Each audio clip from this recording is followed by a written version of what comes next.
A downtown sinkhole has been a sore spot for over a year. It all started when a garbage truck drove down the alley near 16th and Farnham and ended up taking a one-way trip.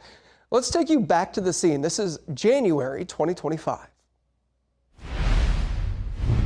A sinkhole leaving residents without gas and heat. MED crews working Thursday to return gas and water after a garbage truck driver took a dive into a sinkhole. We're just waiting on some of the resources of the utilities to figure out what they need to do to shut the utilities off. Once they do that, Omaha fire crews are going to get lowered to the front of that truck. The city official says the driver removed a barricade to drive through the alley. The passageway has concerned the city and neighborhood for years because of surface issues. Well, it's sad.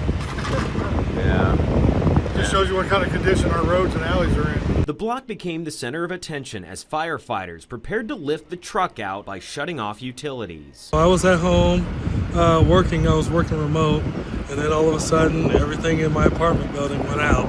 All the lights and electricity in the whole building was gone. Over the course of 20 minutes, firefighters safely lowered one of their own into the hole, hitched the lift to the garbage truck, and raised it out onto the street where it was towed away. Me and my dog walked past this earlier today, so we knew it was a dangerous spot.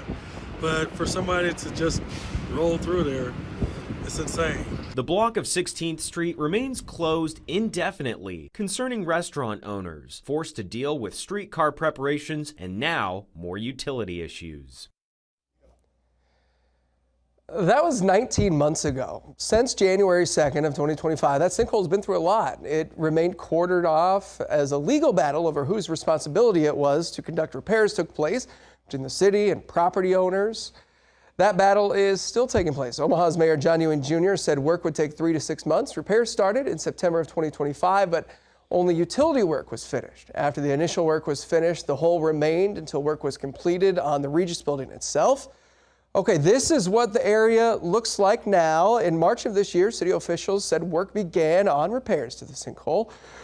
After the Regis building, owners completed their repairs necessary to begin the work. As of now, work on the sinkhole is not completely finished yet, but we are getting there. Here to explain more about sinkholes in Omaha, the city engineer, Austin Rouser. Austin, thanks for joining us today. Thanks for having me. So you said in an interview back in March that there have been over 400 cave-ins since January, since that video. How does the city respond to all of these? First thing we always have to do is find out what caused it. You know, we want to make sure it's not a hazard. So about 40% of those we actually placed barricades on because we determined there was a hazard. Want to keep people safe, keep people out of that area as best we can. And so some of those are somewhat hazardous when they form, and we want to make sure that everybody is safe, and then we go to investigate the cause of that. One of the most likely scenarios that we would have is a bad pipe underground somewhere. Yeah. So we have a number of investigative methods with cameras and with something as simple as putting dye in water, and we run that dyed water into the hole, pop manhole covers downstream, and just look and see if that dye comes into a sewer somewhere. So generally, that's enough for us to find the cause of a vast majority of these. Then we can make a repair to that pipe and get everything backfilled and put back in order. But sometimes we have different things that happen, and we have to chase a different problem. Take us through the process. Somebody's walking down a sidewalk. They notice something's formed. They call the city. What happens? The city immediately goes out and investigates. We take these very seriously. I've been in a role with Public Works for over 14 years now, and from day one, that's one of the first things you learn is that this has the potential for the most risk to the public, and so we want to make sure that we respond immediately to that. We have a 24/7 hotline that comes through Public Works. We have people on call 24/7, so anytime something comes in, we want to make sure that we have eyes on it first, just to make sure there's no hazard there that could expose someone to a potential injury. We heard from Dr. Kim about Omaha and about the soil that's underneath the ground and the hilly topography. From your experience, do you think we're at a disadvantage here in Omaha when it comes to sinkholes forming, that they happen more often here? Well, certainly. I think he made some great points just about the issues that we face. From my experience as a practitioner, I think that everything that he laid out is pretty spot on with regards to what we see in the area. Again, with the hilly terrain, we get a little faster velocity on that water that can erode that soil. That soil is pretty uniform across the city. We don't get a lot of large breaks in different soil types here like you might experience in other areas. So it's really something that's a citywide issue as opposed to maybe an isolated part of town or a few areas with individual geography. And so it's certainly an issue. I've worked in a lot of different places, and it's certainly something you see a lot more here than you would find in a lot of other places. As the city engineer, are there different construction methods or ways you build streets or ways you complete city infrastructure now to account for the possibility of city sinkholes? There are a few different methods that we've started doing with construction in the last few years. We are always looking at our design standards and our specifications for construction. I think one thing that we've started to do more of in recent years with construction is to put more of a rock base under our roadways so that we don't get that real initial erosion once water gets under that pavement.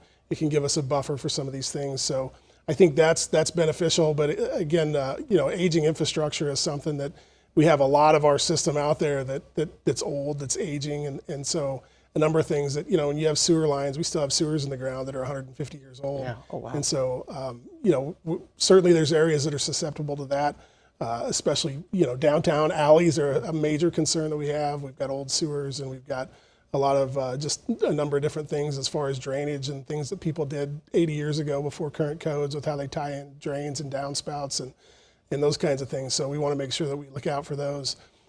We are currently undergoing a potential effort in the next few years to start looking through some of those alleys and some of those areas downtown to make sure that our sewers are tight. We did that before the streetcar as well. A big part of the streetcar construction is getting some liners in a lot of those old sewers to make sure that we don't have those problems around that streetcar corridor, to make sure that issue doesn't manifest when that streetcar is up and running. So certainly something we look for, some different methods out there that we can repair it. Now, it seems Farnham has been a popular target, at least this year. Is that just because it's one of the older city streets and it has the older infrastructure underneath? I think that's a lot of it. There's definitely a lot of old sewers. There's a lot of old water lines. That's a huge part of our project. We've been working with MUD to replace a lot of those water lines as well, just to get new infrastructure there to hopefully alleviate some of these issues in the future. But definitely something that we're looking out for. We're getting close to running out of time, but I do want to ask, a lot of what happens, it doesn't only happen on city property, or part of it happens on city property and personal property. So what's the balance like there in working with people when there's a dangerous thing, but it's not all your responsibility? Yeah, that could be difficult. And a lot of times if it's a private repair, it could be fairly expensive. And a lot of people, if it's a private entity, they may not have often the means to fix that quickly. We see that with sewer laterals a lot, where that's a private sewer line that goes to a home or a business, where they don't have the means to come out and repair it quickly. And so really we just kind of have to wait a lot of those out. I think that's one of the differences you see between the alley down at 16th and Farnham and the issue that happened at 67th and Pacific, where you've got public agencies that have a little more working capital that can make repairs quickly, as opposed to something that might You made quick work of that 67th and Pacific one. We did. Austin Rouser with the city. Thanks so much for joining us. Thanks for having me. Yep. Remember, if you missed any part of this show or want to watch it again, it is available on the very local app. All KETV News Watch 7 reports are there.